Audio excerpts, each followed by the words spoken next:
ಬಿಸ್ಲೇರಿ ನೀರು ಕುಡಿದು air condition ಆಫೀಸ್ನಲ್ಲಿ ಕುಡಿಯೋ ನೀರಿನ ಬವಣೆ ಬಗ್ಗೆ ಚರ್ಚೆ ಮಾಡಿದರೆ ಪರಿಹಾರ ಸಿಗುತ್ತಾ? ನಾವು ಇಲ್ಲಿ ಸಮಸ್ಯೆ ಚರ್ಚೆ ಮಾಡ್ತೇವೆ, ಅಲ್ಲಿ ಜನ ಸಮಸ್ಯೆ ಜೊತೆಗೆ ಜೀವನ ಮಾಡ್ತಾರೆ. ಭಾಳ ವ್ಯತ್ಯಾಸ ಇದೆ. ಸಮಸ್ಯೆ ಜೊತೆಗೆ ಅವರು ಜೀವನ ಮಾಡ್ತಾ ಇದ್ದಾರೆ. ಅದನ್ನು ಅರ್ಥ ಮಾಡ್ಕೊಂಡಾಗ ಸರಿಯಾದ ಕಾರ್ಯಕ್ರಮವನ್ನು ಕೊಡೋಕ್ಕೆ ಸಾಧ್ಯ. ಆ ಕೆಲಸವನ್ನು ನಮ್ಮ ಸರ್ಕಾರ ಮಾಡಿದೆ ಅಂತ ನಾನು ಹೇಳಕ್ಕೆ ಇಚ್ಛೆ ಪಡ್ತೀನಿ. ಉದಾಹರಣೆಗೆ ನೀವು ನೋಡಿ, ಬೆಂಗಳೂರಿಗೆ, ಮೈಸೂರಿಗೆ, ಹುಬ್ಬಳ್ಳಿ ಧಾರವಾಡಕ್ಕೆ, ಗುಲ್ಬರ್ಗಕ್ಕೆ, ಮಂಗಳೂರಿಗೆ ಸುತ್ತಲಿರುವಂಥ ಹಳ್ಳಿಗೆ ಎಲ್ಲ ಮಕ್ಕಳು ಬರ್ತಾರೆ. ಅವ್ರಿಗೆ ಅಡ್ಮಿಷನ್ ಸಿಕ್ಕರು ಹಾಸ್ಟೆಲ್ ಇಲ್ಲ. ಯಾಕಂದ್ರೆ ಹಾಸ್ಟೆಲ್ ಕೆಪಾಸಿಟಿ 30-40 ವರ್ಷ ಕಟ್ಟಿದ ಹಾಸ್ಟೆಲ್ ಆಮೇಲೆ ಮತ್ತೆ ಕಟ್ಟೇ ಇಲ್ಲ. ಸಾಮಾಜಿಕ ನ್ಯಾಯ ಕೊಡೋರು ಹಾಸ್ಟೆಲ್ಗಳ ಸಂಖ್ಯೆನೇ ಹೆಚ್ಚು ಮಾಡಲಿಲ್ಲ.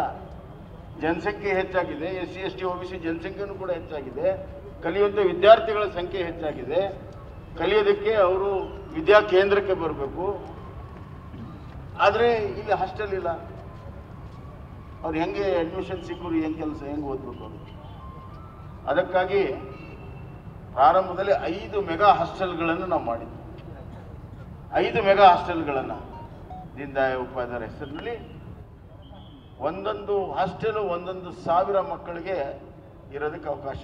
1,000 ಮಕ್ಕಳು.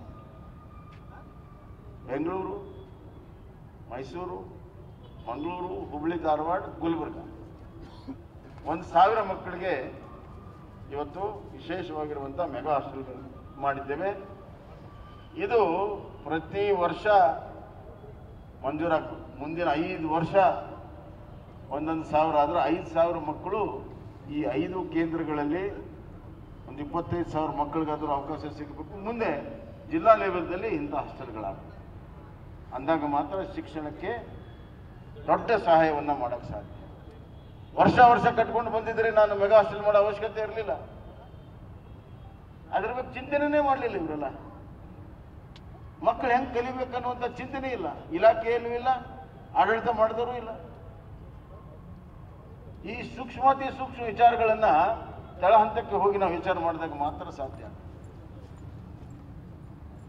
ಹೇಳ್ತಾ ಹೋದರೆ ಭಾಳಿದೆ. ಇವತ್ತು 640 ಕೋಟಿ ರೂಪಾಯಿದಲ್ಲಿ 100 ಹಾಸ್ಟೆಲ್ಗಳನ್ನು ಮಾಡ್ತಾ ಇದ್ದೇವೆ. ಸುಮಾರು 500 ಕೋಟಿ ರೂಪಾಯಿದಲ್ಲಿ 5 ಮೆಗಾ ಹಾಸ್ಟೆಲ್ಗಳನ್ನು ಇವತ್ತು ನಾವು ಮಾಡ್ತೇವೆ. 412 ಕೋಟಿ ರೂಪಾಯಿ. ಇಲ್ಲಿ ನಮ್ಮ